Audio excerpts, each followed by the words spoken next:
Kita beralih ke informasi lainnya, Saudara. Beberapa saat lalu, mantan Gubernur Sumatera Utara Edi Rahmayadi mendatangi kantor DPP Partai Kebangkitan Bangsa untuk mengikuti ujian kelayakan dan kepatutan sebagai bakal calon Gubernur Sumatera Utara. Edi tiba di kantor DPP PKB jam 2:30 tadi. Edi mengikuti ujian kelayakan dan kepatutan dari Partai Kebangkitan Bangsa. Pada uji kelayakan dan kepatutan PKB, Edi akan ditanya mengenai visi dan misi serta partai koalisi yang siap mengusungnya. Ada sejumlah penguji yang menguji Edi, diantaranya adalah Wakil Ketua Umum PKB Hanif Dakiri dan juga Hasanuddin Wahid, yakni Sekjen PKB. Uji kelayakan digelar secara tertutup.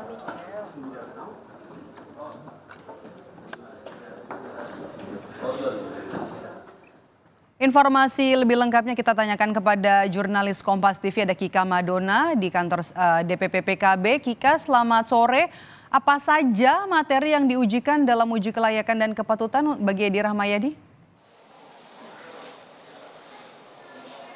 Ya, Maido dan juga saudara, jadi dua pertanyaan besar yang nantinya akan diujikan terhadap Edi Rahmayadi yang juga merupakan salah satu kandidat dari bakal calon Gubernur Sumatera Utara. Dan kedua hal tersebut diantaranya adalah mengenai visi dan juga misi serta partai koalisi. Kedua hal ini yang nantinya akan digali secara mendalam oleh sejumlah pihak, diantaranya yang tadi juga kemudian bersiap untuk melakukan uji kelayakan dan juga kepatutan terhadap Edi Rahmayadi. Diantaranya ada Hanif Dakiri yang merupakan Wakil Ketua Umum dari Partai Kebangkitan Bangsa. Lalu juga ada Hasanuddin Wahid yang juga merupakan sekjen dari PKB atau Partai Kebangkitan Bangsa yang hari ini akan menguji langsung terhadap Edi Rahmayadi sebagai kandidat dari bakal calon Gubernur Sumatera Utara. Hari ini sebetulnya ada 7 kandidat bakal calon kepala daerah yang juga kemudian dilakukan uji kelayakan dan juga kepatutan di kantor DPP Partai Kebangkitan Bangsa. Salah satunya adalah Edi Rahmayadi tersebut, dan tadi Edi Rahmayadi sudah tiba di kantor DPP PKB sekitar pukul 14.30 waktu Indonesia bagian Barat. Setibanya di kantor DPP PKB, Edi Rahmayadi menuju langsung ke ruang transit untuk kemudian langsung menuju ke ruang uji kelayakan dan juga kepatutan, di mana ruangan tersebut adalah ruangan khusus yang dipersiapkan karena memang untuk uji kelayakan dan juga kepatutan ini akan dilakukan secara tertutup. Untuk uji kelayakan dan juga kepatutan sudah dimulai sekitar beberapa menit yang lalu, sekitar 10 menit yang lalu di lantai 2 DPP kantor Partai Kebangkitan Bangsa.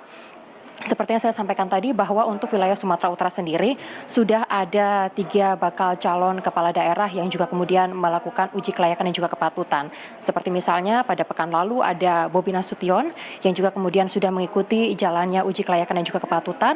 Lalu hari ini ada Edi Rahmayadi dan juga hari ini Berry Simorangkir yang juga merupakan bakal calon kepala daerah dari wilayah Sumatera Utara yang juga kemudian akan menjalani atau telah menjalani uji kelayakan dan juga kepatutan di kantor DPP PKB. Selanjutnya, proses dari uji kelayakan dan juga kepatutan yang sudah berlangsung pada sore hari ini nantinya akan digodok begitu atau akan kemudian disimpulkan kepada siapa rekomendasi ini akan diserahkan untuk wilayah Sumatera Utara dari Partai Kebangkitan Bangsa.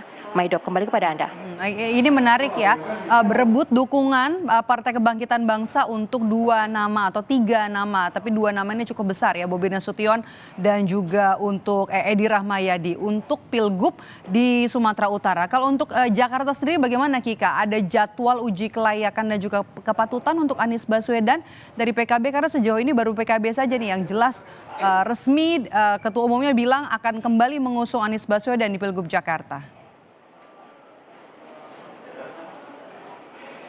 Ya, Bobi Nasution dan juga ada Edi Rahmayadi yang akan berkontestasi di Pilkada Sumatera Utara. Tentunya ini juga menarik untuk diperhatikan karena keduanya seperti yang Anda sampaikan tadi, Maido dan juga saudara, memiliki latar belakang. Bobi Nasution memiliki latar belakang sebagai wali kota Medan. Sedangkan untuk Edi Rahmayadi sendiri juga merupakan mantan gubernur Sumatera Utara beberapa periode sebelumnya. Sehingga ini juga kemudian menarik untuk kemudian disimak untuk bagaimana jalannya Pilgub dari Partai Kebangkitan Bangsa. Sementara untuk Anies Baswedan, kami tadi juga sempat menanyakan kepada pihak PKB mengenai mengenai kapan kepastian yang akan untuk uji kelayakan dan juga kepatutan dari wilayah DKI Jakarta. Hingga saat ini mereka masih wait and see atau tunggu tanggal dan juga waktunya untuk bagaimana proses uji kelayakan dan juga kepatutan wilayah DKI Jakarta. Tentunya ada sejumlah kandidat juga yang saat ini sudah mencuat, salah satunya adalah Anies Rashid Baswedan yang juga masih kita tunggu bagaimana nanti hasil uji dan juga kelayakan serta kepatutan yang akan dilakukan dalam waktu yang hingga saat ini juga masih belum dipastikan oleh Partai Kebangkitan Bangsa. Demikian Maido. Ya, baik, terima kasih melaporkan langsung dari DPP Partai Kebangkitan Bangsa jurnalis Kompas TV Kika Madona. Terima kasih Kika.